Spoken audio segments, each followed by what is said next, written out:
Hi, parents. I want to do a quick overview of what came home in your child's school bag today. I thought if I was really being fair, I should probably just have jammed it all in a bag and forced myself to open it up in front of you because that's probably what's going on for you at home. But I didn't want to challenge myself that much. Okay, so first of all, there should be a little smiley face bag.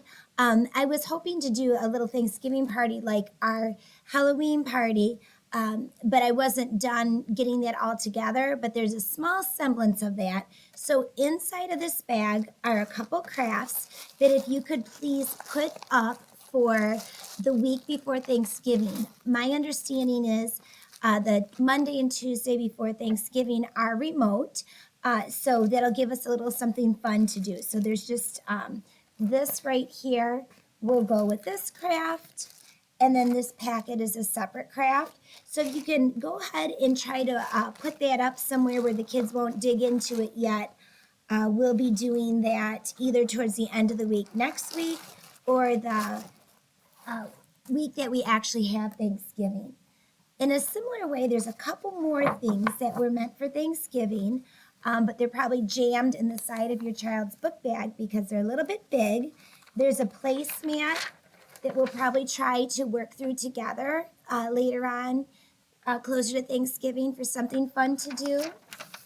And then a sticker setting page and stickers. So these are really meant for later on. So if you can go ahead and find a spot for those, you might even be able to get these into the child's smiley bag. I didn't think it was fair to try and have the kids get those in today because they were helping me pack. All right, so then we can kind of put those away for another day. Okay, and then you have a manila folder. And hopefully inside of the manila folder, you're going to find what I'm about ready to show you.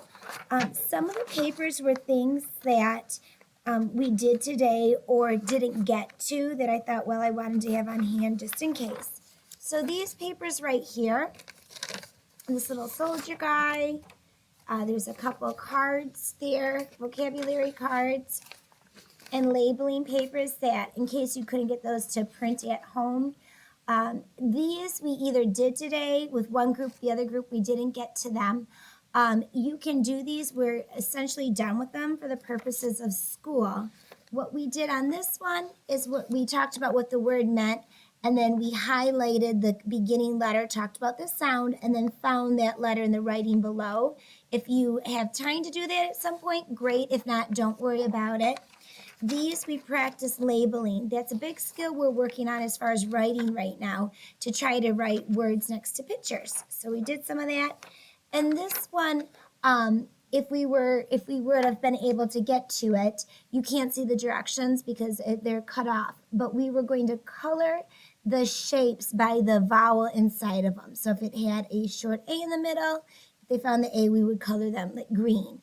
If they had an O in the middle, we were going to color them brown. So you can give your child whatever directions you want for that, but it was for recognizing the different vowel letters. So all of those papers that I just showed you are done unless you would like to do something with those.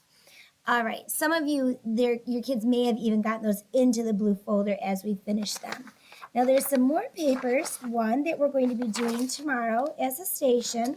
This is the little veteran craft. Okay. And this is going to be our morning work tomorrow. It's two-sided, but the kids can start coloring that in the morning while they wait for us to get all logged on. And there are some other work that I'll show you from a different spot, but those were kind of tucked in last minute. Okay, I know we were aiming for telling you where the kids' work was based on a certain folder. I think that for the purpose of next week, it might be more confusing to try and tuck everything into a specific folder. You might just want to keep pulling from this file folder for the upcoming week. But if it works for you, if you want to put them into the different colored folders, you can do that. If the district instructs us that we're going to continue this after Thanksgiving, I'm going to start preparing materials that will go into those folders like we did in the past and give that a try.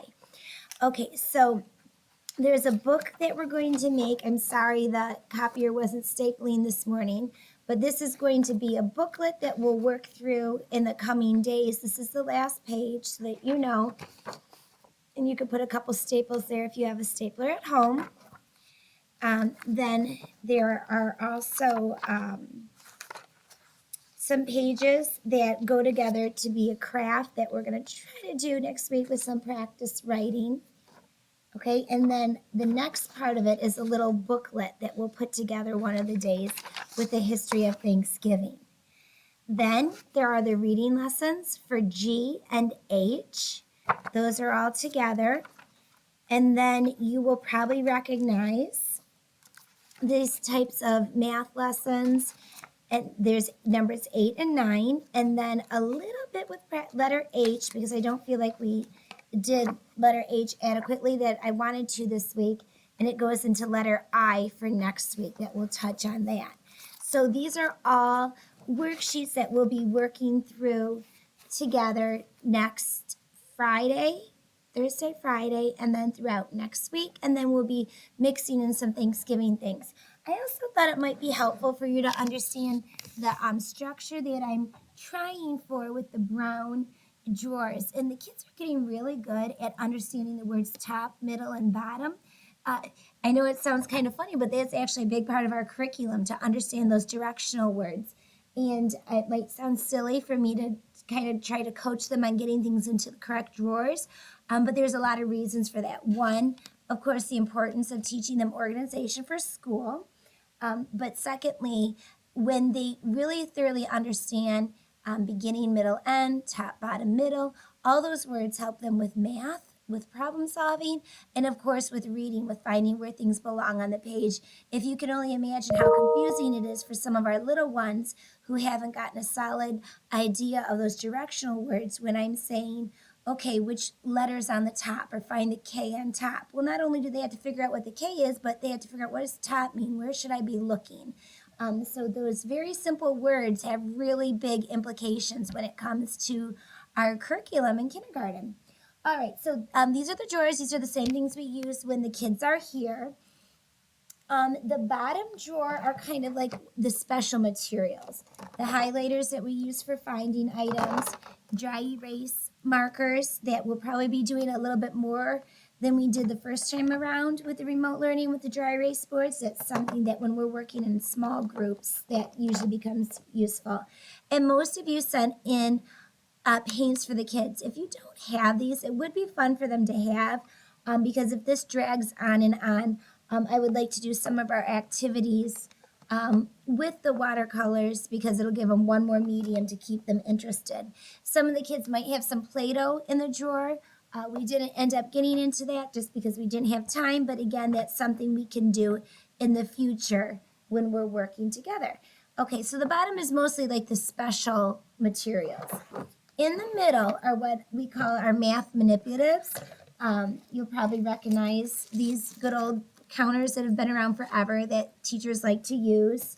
There's some counting cubes that we'll use for different math activities. And then our tapping sticks. Sounds kind of like a silly thing, but we use these for a lot of different activities.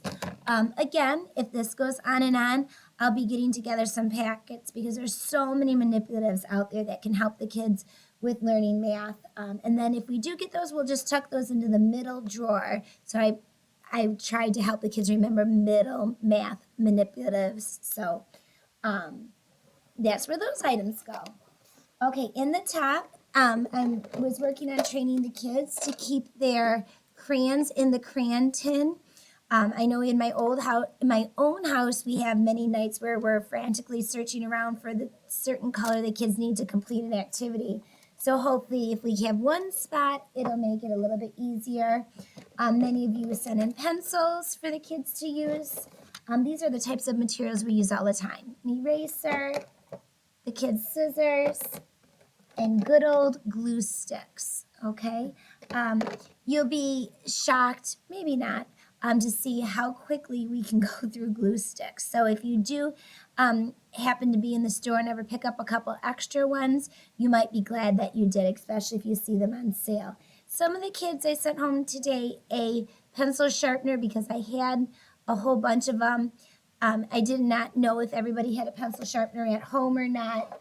And some of you already had one in there. So I know that some of you might want to know to look for that because you might not want shavings all over your house, but it's there in case you need it for a backup. Okay, so it's actually kind of a simple concept, but a simple thing that makes life a whole lot easier. My thought is hopefully, my wish, my dream is that we'll just be carrying this right back in a couple weeks.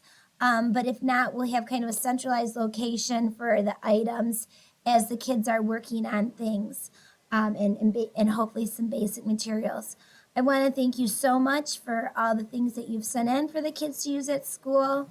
Um, I also want to thank you for all that you've done to try and make this craziness smooth for the kids and myself. I miss them greatly already, and today was nice, but it was a little bit of a tease at the same time. So we'll just keep praying for everyone, and hopefully we'll be back together soon. All right, we'll definitely be talking in the near future. All right, everyone, take care. Bye bye.